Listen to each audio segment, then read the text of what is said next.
बारिश। शहर की कच्ची बस्ती में एक गरीब मजदूर कालू रहा करता था। कालू के घर में उसकी पत्नी जानकी थी। जानकी लोगों के घरों में झाड़ू पोछा करके कुछ पैसे कमा लेती थी और वहीं कालू किसी तरह मेहनत मजदूरी करके 2 वक्त की रोटी का जुगाड़ कर लेता था। कुछ दिनों से हो रही बारिश के कारण कालू की मजदूरी बंद हो गई थी। अरे जानकी, इस बार तो बरसात ने हद ही कर दी, रुकने का नाम ही नहीं ले रही। कुछ समझ में नहीं आ रहा, अगर इसी तरह काम पर नहीं गया तो 2 वक्त की रोटी का जुगाड़ कैसे होगा। अरे तुम चिंता क्यों करते हो, बारिश का क्या है, 1 आध दिन में रुक जाएगी और उसके बाद में फिर से काम शुरू हो जाएगा। अरे 3 दिन तो हो गए, बरसात तो रुक ही नहीं रही है और आगे भी रुकने के कोई आसार नहीं दिख रहे। तो क्या हुआ, तुम्हारा काम बंद हुआ है ना? मैं तो अभी भी लोगों के घर झाड़ू पोछा करने जाती ही हूँ। मेरे पगार से कुछ दिन तो निकल ही जाएंगे। अरे घर का खर्चा तो हम किसी तरह चला लेंगे जानकी, लेकिन ये जो छत टपक रही है इसका क्या करेंगे? ये बात तो आपकी सही है। हमारी झोपड़ी अब काफी पुरानी हो चुकी है और इसके छप्पर में भी कई सारे छेद हो गए हैं। रात भर पानी टपकता रहता है। अरे मैं भी इसी बात से बहुत परेशान रहता हूँ। कहीं किसी दिन ज्यादा बारिश आ गई तो हमारी झोपड़ी टूटकर बिखर ना जाए। राम राम राम, ऐसी अशुभ बातें क्यों करते हो? अरे ऐसा कुछ नहीं होने वाला। ये झोपड़ी ही तो हमारा सब कुछ है। अगर यही नहीं रही तो हम जाएंगे कहाँ? ठीक है जानकी, जब तुम्हारी पगार मिल जाएगी तो कुछ पैसे बचाकर झोपड़ी के छप्पर की मरम्मत करवा लेंगे। शायद हमारी परेशानी कुछ कम हो जाए। ठीक है जी, अब ना ज्यादा परेशान मत हो। ये लो, खाना खा लो और सो जाओ। सुबह मुझे भी जल्दी काम पर जाना है। जानकी और कालू अपनी झोपड़ी में सो गए। रात को अचानक से बहुत तेज बारिश शुरू हो गई। धीरे धीरे बारिश का पानी कालू की बस्ती में भरने लगा। पानी भरते भरते झोपड़ी के बाहर तक पहुंच गया था। सुबह के वक्त जब कालू और जानकी सोकर उठे, हे भगवान, ये क्या हो गया? बारिश का पानी तो हमारे घरों तक पहुंच चुका है। अब मैं काम पर कैसे जाऊंगी? रहने दो जानकी, तुम आज काम पर मत जाओ। ऐसे पानी से निकल कर जाओगी और बीमार पड़ गई तो लेने के देने पड़ जाएंगे। लेकिन अगर नहीं गई तो मालकिन लोग नाराज हो जाएंगे। आप जानते हैं ना, बड़ी मुश्किल से 1 दिन की छुट्टी भी नहीं देती है। अरे लेकिन जानकी, झोपड़ी के बाहर तो पूरी बस्ती में पानी भरा है, तुम जाओगी कैसे? जानकी जैसे तैसे करके काम पर चली जाती है, लेकिन अगले दिन फिर से बहुत ज्यादा बारिश होती है और बस्ती में ज्यादा पानी भर जाता है। आज तो मैं तुम्हें किसी भी तरह काम पर नहीं जाने दूंगा। अरे अगर तुम्हें कुछ हो गया तो क्या होगा? ठीक है, तुम ठीक ही कहते हो, आज नहीं जाती। अगर मालकिन नाराज हो गई तो मना लूंगी किसी तरह। अरे मनाने वाली क्या बात है? जब तुम बताओगी कि हमारी झोपड़ी में पानी भर गया है तो वो खुद ही समझ जाएंगे ना। अगले 2 दिन तक तेज बारिश होने की वजह से जानकी, कालू और आसपास की बस्ती में रहने वाले सभी लोगों के घरों में पानी भर जाता है, जिसकी वजह से जानकी काम पर नहीं जा पाती। और 3 दिन के बाद जैसे ही जानकी काम पर पहुंचती है, कहाँ थी तुम? पिछले 3 दिनों से काम पर क्यों नहीं आई?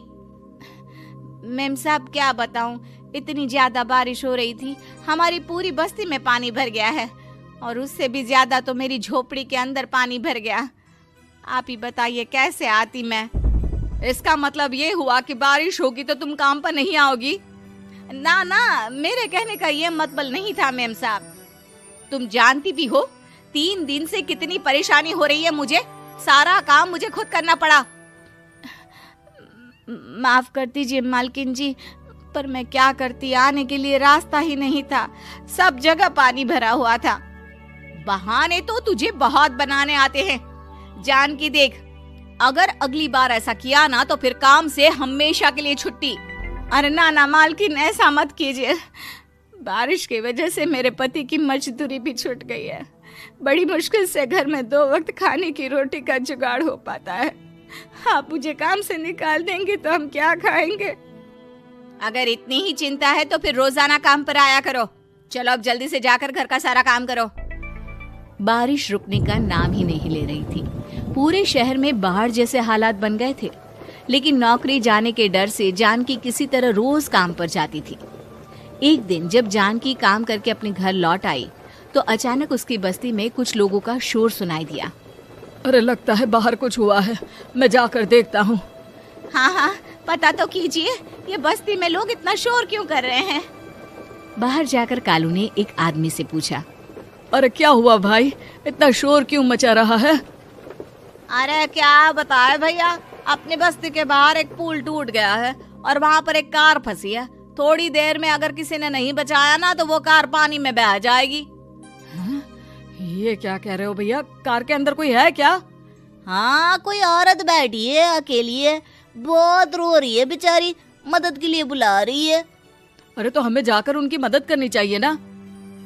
अरे लेकिन इसमें बहुत खतरा है, हमें अपने आप को बचाना चाहिए। पानी कभी भी हमारी बस्ती की तरफ आ सकता है। अरे तुम्हें नहीं चलना तो मत चलो, लेकिन मैं तो जाकर उस औरत की मदद जरूर करूंगा। कालू उस जगह पर पहुंचता है जहां वो औरत कार में फंसी हुई थी। वहां पर पानी का बहाव बहुत तेज था और सारा पानी कालू की बस्ती की तरफ ही आ रहा था। कालू ने एक बड़ी सी रस्सी को पेड़ से बांध दिया और दूसरे सिरे को कार की तरफ फेंक दिया और उस औरत को रस्सी के सहारे बाहर आने के लिए कहा। तभी वहां जानकी भी दौड़ती हुई आई। अरे ये तो मेरी मालकिन है, जिनके यहाँ मैं काम करने जाती हूँ। अरे मैडम जी, आप डरिएगा मत, आपको कुछ नहीं होगा। आपकी गाड़ी को भी मैंने रस्सी से बांध दिया है। थोड़ी देर में पानी का बहाव कम हो जाएगा, फिर हम आपकी कार को भी बाहर निकाल लेंगे। क्या तुम जानकी के पति हो? हाँ हाँ, जानकी मेरी ही पत्नी है, आपके यहाँ काम करती है ना।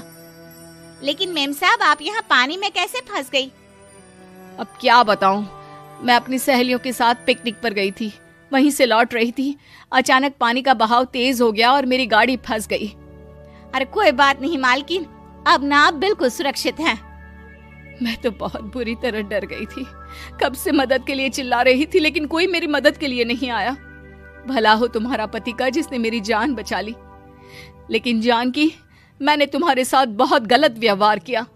इतने खराब मौसम और बाढ़ में भी तुम्हें काम पर आने के लिए कहा, नौकरी से निकालने की धमकी भी दी, और तुमने मेरी जान बचाई। मुझे माफ कर दो। अरे कोई बात नहीं मालकिन, आपकी जान बचाना तो हमारा धर्म था। देखो जानकी, तुम्हारी झोपड़ी में जो भी नुकसान हुआ है उसके लिए मैं तुम्हें पैसे दूंगी। आज तुम्हारे पति ने मेरी जान बचाई है और आज के बाद मैं तुम्हें कभी भी नौकरी से निकालने की धमकी नहीं दूंगी। आज मैं तुम्हारी परेशानी को अच्छी तरह समझ चुकी हूँ। हम जैसे पैसे वाले लोगों के लिए अपने घर में बैठकर बारिश का मजा लेना बहुत आसान है, लेकिन तुम गरीब लोगों के लिए बाढ़ और बारिश काफी परेशानी खड़ी कर देते हैं। ये बात मुझे आज अच्छी तरह समझ आ गई है। आपका बहुत बहुत धन्यवाद मालकिन।